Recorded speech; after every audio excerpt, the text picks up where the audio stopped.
Hindi na nagturo, nag-vlog at kumain na lang. So, yan po yung comment niya dun sa video ko na kumain kami ng yogurt ice cream dun sa negosyo ng co-teacher ko na tapat ng school namin. So, para kay Ate Sam Alaysa Belmonte, sobrang na-appreciate ko yung pang-judge mo sa pagkatao ko galing sa ilang minutong video na napanood mo. Sobrang judgmental ng pagkatao mo, makakapunta ka ng langit yan, te.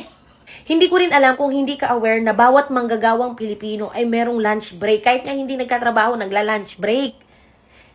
Hindi mo alam yun, te? Na may break time? Na pwede kaming kumain?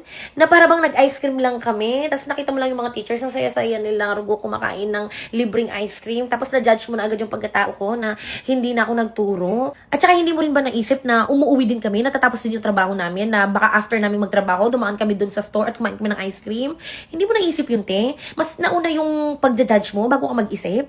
Uulitin ko po ha, hindi po kami 24 hours na nasa school, hindi po kami 24/7 na nagtuturo, umuuwi din po kami, natatapos din po ang duty namin. At mali na ba na mag-ice cream kami at mag-chill man lang ng kahit panandalian? Ate, ice cream lang yun, hindi mo ngunguyain yun ng 3 oras.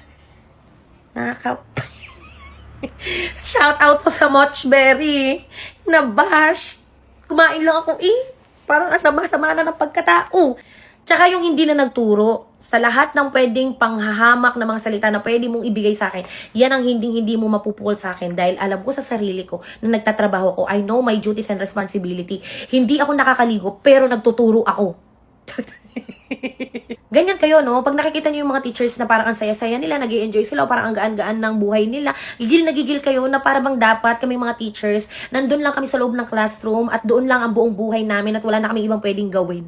Naku, hindi nakakaganda yan. Lalo na sa mata ng Diyos, yung pagiging judgmental, lalong-lalo na hindi mo naman alam ang buong nangyari. Kung napanood mo lang siya ng konting minuto or segundo, hindi iyon nagsasummarize sa buong pagkatao ng tao.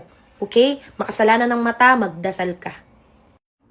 Hindi na nagturo, nag-vlog at kumain na lang. So, yan po yung comment niya dun sa video ko na kumain kami ng yogurt ice cream dun sa negosyo ng co-teacher ko na tapat ng school namin. So, para kay Ate Sam Alaysa Belmonte, sobrang na-appreciate ko yung pang-judge mo sa pagkatao ko galing sa ilang minutong video na napanood mo. Sobrang judgmental ng pagkatao mo, makakapunta ka ng langit yan, te.